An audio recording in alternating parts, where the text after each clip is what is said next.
নমস্কাৰ ষ্টুডিঅ'ত মই Kandarpa Gogoi star student presence time এই বিগ ব্ৰেকিং এই মুহূৰ্তত ৰাজ্যৰ লাখ লাখ মহিলাৰ বাবে এই মুহূৰ্তত ভাল খবৰ লাখপতি বাইদেউৰ বাবে এই মুহূৰ্তত ভাল খবৰ বিধানসভাত মুখ্যমন্ত্ৰী হিমন্ত বিশ্ব শৰ্মাই কৰিছে বৃহৎ ঘোষণা শীঘ্ৰেই লাখপতি বাইদেৱে লাভ কৰিব ধন জুলাইছে মুহূৰ্তত ষ্টাৰ ষ্টুডেণ্ট প্ৰেজেন্স টাইম এই বিগ ব্ৰেকিং লাখপতি বাইদেউ আঁচনিৰ ধন লাভ নকৰা মহিলাসকলৰ বাবে অতিকৈ ভাল খবৰ সুখবৰ শীঘ্ৰেই ধন লাভ কৰিব মহিলাসকলে লাখ লাখ মহিলাৰ বাবে এই মুহূৰ্তত সুখবৰ লাখপতি বাইদেউৰ ধন বিতৰণক লৈ বিধানসভাত চৰকাৰে বৃহৎ ঘোষণা কৰিছে শীঘ্ৰেই লাখপতি বাইদেৱে ধন লাভ কৰিব বিধানসভাত ৰাজ্যৰ মুখ্যমন্ত্ৰীগৰাকীয়ে ডাঙৰ ঘোষণা কৰিছে শীঘ্ৰেই বাকী থকা হিতাধিকাৰীৰ একাউণ্টলৈ যাব আঁচনিৰ ধন শীঘ্ৰেই ধন লাভ নকৰা লাখপতি বাইদেৱে ধন লাভ কৰিব ৰাজ্যৰ ৮টা সমষ্টিৰ মহিলাই এতিয়াও পাবলৈ বাকী আছে লাখপতি বাইদেউৰ ধন আৰু শীঘ্ৰেই সেই মহিলাসকলৰ একাউণ্টলৈ ধন সোমোৱাই দিয়া হ'ব চৰকাৰৰ ফালৰ পৰা চৰকাৰৰ নতুন ঘোষণাই হাঁহি ঘূৰাই দিছে হাজাৰ হাজাৰ মহিলাৰ মুখলৈ ৰাজ্যৰ মহিলাসকলৰ বাবে অতিকৈ ভাল খবৰ লাখপতি বাইদেউৰ বাবে অতিকৈ সুখবৰ ঢিং ৰূপৈহাট আৰু চামগুৰিত অহা ২১ আৰু ২২ তাৰিখে প্ৰদান কৰা হ'ব ধন লাখপতি বাইদেউৰ ধন বিতৰণক লৈ বিধানসভাত চৰকাৰৰ বৃহৎ ঘোষণা যোগ্য হিতাধিকাৰীয়ে শীঘ্ৰেই প্ৰাপ্য সাহায্য লাভ কৰিব নিশ্চিত কৰিছে চৰকাৰে শীঘ্ৰেই যিসকলে ধন লাভ কৰা নাই তেওঁলোকে ধন লাভ কৰিব লাখপতি বাইদেউ আঁচনিৰ ধন লাভ নকৰা মহিলাসকলৰ বাবে এই মুহূৰ্তত আটাইতকৈ ভাল খবৰ শীঘ্ৰেই ধন লাভ কৰিব লাখপতি আঁচনিৰ বাইদেউসকলে লাখপতি আঁচনিৰ ধন বিতৰণক লৈ বিধানসভাত চৰকাৰে বৃহৎ ঘোষণা কৰিছে শীঘ্ৰেই তেওঁলোকৰ ধন প্ৰদান কৰা হ'ব শীঘ্ৰেই ধন লাভ কৰিব লাখপতি বাইদেৱে ৰাজ্যৰ ৮টা সমষ্টিৰ মহিলাৰ বাবে ধন মুকলি কৰা হ'ব শীঘ্ৰেই একাউণ্টত লাভ কৰিব ধন বিধানসভাত বৃহৎ ঘোষণা কৰিছে চৰকাৰৰ ফালৰ পৰা হিতাধিকাৰীৰ একাউণ্টলৈ যাব আঁচনিৰ ধন শীঘ্ৰেই বাকী থকা আটাইবোৰ একাউণ্টলৈ ধন দিব চৰকাৰৰ ফালৰ পৰা লাখপতি আঁচনিৰ ধন লাভ নকৰা মহিলাসকলৰ বাবে ভাল খবৰ এই মুহূৰ্তত লাখপতি বাইদেউৰ ধন বিতৰণক লৈ ডাঙৰ ঘোষণা কৰিছে ৰাজ্যৰ চৰকাৰৰ ফালৰ পৰা শীঘ্ৰেই ধন লাভ কৰিব লাখপতি আঁচনিৰ মহিলাসকলে যিসকলে ধন লাভ কৰা নাছিলে তেওঁলোকে শীঘ্ৰেই ধন লাভ কৰিব আৰু চৰকাৰৰ ফালৰ পৰা বৃহৎ ঘোষণা কৰা হৈছে ৰাজ্যৰ মহিলাসকলৰ বাবে লাখপতি আঁচনিৰ মহিলাসকলৰ বাবে আটাইতকৈ ভাল খবৰ লাখপতি বাইদেউ আঁচনিৰ অধীনত এতিয়াও ধন লাভ নকৰা মহিলাসকলৰ বাবে আশাৰ খবৰ আঁচনিৰ ধন বিতৰণ প্ৰক্ৰিয়া সন্দৰ্ভত অসম চৰকাৰে বিধানসভাত গুৰুত্বপূৰ্ণ ঘোষণা কৰিছে যোগ্য হিতাধিকাৰী এতিয়ালৈকে যিসকলে আঁচনিৰ সাহায্য লাভ কৰা নাই তেওঁলোকৰ বেংক একাউণ্টলৈ শীঘ্ৰে ধন প্ৰেৰণ কৰা হ'ব লাখপতি বাইদেউ আঁচনিৰ জৰিয়তে ৰাজ্যৰ বহু মহিলা আৰ্থিকভাৱে স্বাৱলম্বী হৈছে আৰু আঁচনিৰ সহায়ত মহিলাসকলে নিজাকৈ জীৱিকা আৰম্ভ কৰিছে ইতিমধ্যে ক্ষুদ্ৰ ব্যৱসায় আগবঢ়োৱা পৰিলক্ষিত হৈছে পৰিয়ালৰ আৰ্থিক ব্যৱস্থা উন্নত কৰাৰ সুযোগ লাভ কৰিছে কাৰিকৰী সমস্যা নথিপত্ৰ পৰীক্ষা হিতাধিকাৰীৰ তালিকা প্ৰস্তুতকৰণৰ বাবে ৰাজ্যৰ কেইবাটাও অঞ্চলৰ বহু মহিলাই এতিয়ালৈকে আঁচনিৰ ধন লাভ কৰিব পৰা নাছিলে এই মহিলাসকলৰ বাবে চৰকাৰৰ নতুন ঘোষণা ৰাজ্যৰ ৮টা সমষ্টিৰ বহু মহিলাই এতিয়াও লাখপতি বাইদেউ আঁচনিৰ ধন লাভ কৰিবলৈ অপেক্ষা কৰি আছে আৰু চৰকাৰে বাকী থকা হিতাধিকাৰীসকলৰ সমস্যা সমাধান কৰিব শীঘ্ৰে ধন বিতৰণ কৰাৰ ব্যৱস্থা গ্ৰহণ কৰিছে ৰূপৈহাট চামগুৰি সমষ্টিৰ হিতাধিকাৰীসকলক ২১-২২ তাৰিখে আঁচনিৰ ধন প্ৰদান কৰা হ'ব কেৱল যোগ্য আৰু অনুমোদিত হিতাধিকাৰীসকলে সুবিধা লাভ কৰিব লাখপতি বাইদেউ আঁচনিৰ ধন বিতৰণক লৈ ডাঙৰ ঘোষণা কৰিছে চৰকাৰৰ ফালৰ পৰা যিসকলে লাখপতি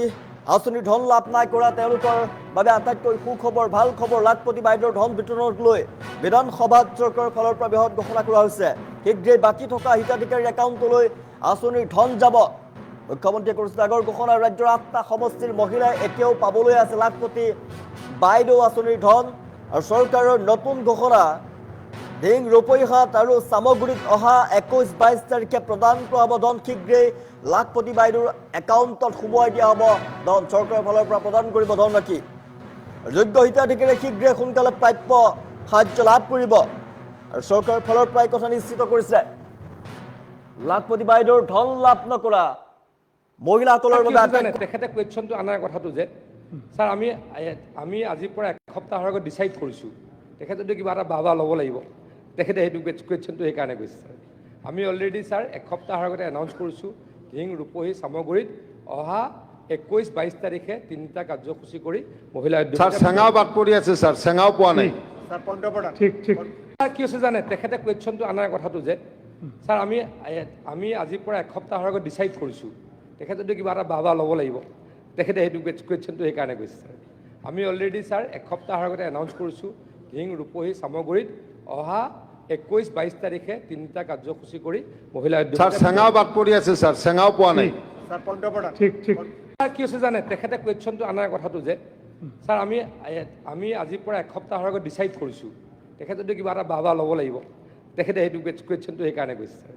আমি অলৰেডি ছাৰ এসপ্তাহৰ আগতে এনাউন্স কৰিছোঁ ঢিং ৰূপহী চামগুৰিত অহা 21-22 তাৰিখে তিনিটা কাৰ্যসূচী কৰি মহিলা স্যাৰ চেঙাও বাদ পৰি আছে স্যাৰ চেঙাও পোৱা নাই ঠিক ঠিক ছাৰ কি হৈছে জানে তেখেতে কুৱেশ্যনটো অনাৰ কথাটো যে ছাৰ আমি আজিৰ পৰা এসপ্তাহৰ আগত ডিচাইড কৰিছোঁ তেখেতেতো কিবা এটা বাবা ল'ব লাগিব তেখেতে সেইটো কুৱেশ্যনটো সেইকাৰণে কৈছে ছাৰ আমি অলৰেডি ছাৰ এসপ্তাহৰ আগতে এনাউন্স কৰিছোঁ ঢিং ৰূপহী চামগুৰিত অহা 21-22 তাৰিখে তিনিটা কাৰ্যসূচী কৰি মহিলা স্যাৰ চেঙাও বাদ পৰি আছে স্যাৰ চেঙাও পোৱা নাই ঠিক ঠিক ছাৰ কি হৈছে জানে তেখেতে কুৱেশ্যনটো অনাৰ কথাটো যে ছাৰ আমি আজিৰ পৰা এসপ্তাহৰ আগত ডিচাইড কৰিছোঁ তেখেতেতো কিবা এটা বাবা ল'ব লাগিব তেখেতে সেইটো কুৱেশ্যনটো সেইকাৰণে কৈছে ছাৰ আমি অলৰেডি ছাৰ এসপ্তাহৰ আগতে এনাউন্স কৰিছোঁ ঢিং ৰূপহী চামগুৰিত অহা 21-22 তাৰিখে তিনিটা কাৰ্যসূচী কৰি মহিলা স্যাৰ চেঙাও বাদ পৰি আছে স্যাৰ চেঙাও পোৱা নাই ঠিক ঠিক ছাৰ কি হৈছে জানে তেখেতে কুৱেশ্যনটো অনাৰ কথাটো যে ছাৰ আমি আজিৰ পৰা এসপ্তাহৰ আগত ডিচাইড কৰিছোঁ তেখেতেতো কিবা এটা বাবা ল'ব লাগিব তেখেতে সেইটো কুৱেশ্যনটো সেইকাৰণে কৈছে ছাৰ আমি অলৰেডি ছাৰ এসপ্তাহৰ আগতে এনাউন্স কৰিছোঁ ঢিং ৰূপহী চামগুৰিত অহা 21-22 তাৰিখে তিনিটা কাৰ্যসূচী কৰি মহিলা স্যাৰ চেঙাও বাদ পৰি আছে স্যাৰ চেঙাও পোৱা নাই ঠিক ঠিক ছাৰ কি হৈছে জানে তেখেতে কুৱেশ্যনটো অনাৰ কথাটো যে ছাৰ আমি আজিৰ পৰা এসপ্তাহৰ আগত ডিচাইড কৰিছোঁ তেখেতেতো কিবা এটা বাবা ল'ব লাগিব তেখেতে সেইটো কুৱেশ্যনটো সেইকাৰণে কৈছে ছাৰ আমি অলৰেডি ছাৰ এসপ্তাহৰ আগতে এনাউন্স কৰিছোঁ ঢিং ৰূপহী চামগুৰিত অহা 21-22 তাৰিখে তিনিটা কাৰ্যসূচী কৰি মহিলা স্যাৰ চেঙাও বাদ পৰি আছে স্যাৰ চেঙাও পোৱা নাই ঠিক ঠিক ছাৰ কি হৈছে জানে তেখেতে কুৱেশ্যনটো অনাৰ কথাটো যে ছাৰ আমি আজিৰ পৰা এসপ্তাহৰ আগত ডিচাইড কৰিছোঁ তেখেতেতো কিবা এটা বাবা ল'ব লাগিব তেখেতে সেইটো কুৱেশ্যনটো সেইকাৰণে কৈছে ছাৰ আমি অলৰেডি ছাৰ এসপ্তাহৰ আগতে এনাউন্স কৰিছোঁ ঢিং ৰূপহী চামগুৰিত অহা 21-22 তাৰিখে তিনিটা কাৰ্যসূচী কৰি মহিলা স্যাৰ চেঙাও বাদ পৰি আছে স্যাৰ চেঙাও পোৱা নাই ঠিক ঠিক ছাৰ কি হৈছে জানে তেখেতে কুৱেশ্যনটো অনাৰ কথাটো যে ছাৰ আমি আজিৰ পৰা এসপ্তাহৰ আগত ডিচাইড কৰিছোঁ তেখেতেতো কিবা এটা বাবা ল'ব লাগিব তেখেতে সেইটো কুৱেশ্যনটো সেইকাৰণে কৈছে ছাৰ আমি অলৰেডি ছাৰ এসপ্তাহৰ আগতে এনাউন্স কৰিছোঁ ঢিং ৰূপহী চামগুৰিত অহা 21-22 তাৰিখে তিনিটা কাৰ্যসূচী কৰি মহিলা স্যাৰ চেঙাও বাদ পৰি আছে স্যাৰ চেঙাও পোৱা নাই ঠিক ঠিক ছাৰ কি হৈছে জানে তেখেতে কুৱেশ্যনটো অনাৰ কথাটো যে ছাৰ আমি আজিৰ পৰা এসপ্তাহৰ আগত ডিচাইড কৰিছোঁ তেখেতেতো কিবা এটা বাবা ল'ব লাগিব তেখেতে সেইটো কুৱেশ্যনটো সেইকাৰণে কৈছে ছাৰ আমি অলৰেডি ছাৰ এসপ্তাহৰ আগতে এনাউন্স কৰিছোঁ ঢিং ৰূপহী চামগুৰিত অহা 21-22 তাৰিখে তিনিটা কাৰ্যসূচী কৰি মহিলা স্যাৰ চেঙাও বাদ পৰি আছে স্যাৰ চেঙাও পোৱা নাই ঠিক ঠিক ছাৰ কি হৈছে জানে তেখেতে কুৱেশ্যনটো অনাৰ কথাটো যে ছাৰ আমি আজিৰ পৰা এসপ্তাহৰ আগত ডিচাইড কৰিছোঁ তেখেতেতো কিবা এটা বাবা ল'ব লাগিব তেখেতে সেইটো কুৱেশ্যনটো সেইকাৰণে কৈছে ছাৰ আমি অলৰেডি ছাৰ এসপ্তাহৰ আগতে এনাউন্স কৰিছোঁ ঢিং ৰূপহী চামগুৰিত অহা 21-22 তাৰিখে তিনিটা কাৰ্যসূচী কৰি মহিলা স্যাৰ চেঙাও বাদ পৰি আছে স্যাৰ চেঙাও পোৱা নাই ঠিক ঠিক ছাৰ কি হৈছে জানে তেখেতে কুৱেশ্যনটো অনাৰ কথাটো যে ছাৰ আমি আজিৰ পৰা এসপ্তাহৰ আগত ডিচাইড কৰিছোঁ তেখেতেতো কিবা এটা বাবা ল'ব লাগিব তেখেতে সেইটো কুৱেশ্যনটো সেইকাৰণে কৈছে ছাৰ আমি অলৰেডি ছাৰ এসপ্তাহৰ আগতে এনাউন্স কৰিছোঁ ঢিং ৰূপহী চামগুৰিত অহা 21-22 তাৰিখে তিনিটা কাৰ্যসূচী কৰি মহিলা স্যাৰ চেঙাও বাদ পৰি আছে স্যাৰ চেঙাও পোৱা নাই ঠিক ঠিক ছাৰ কি হৈছে জানে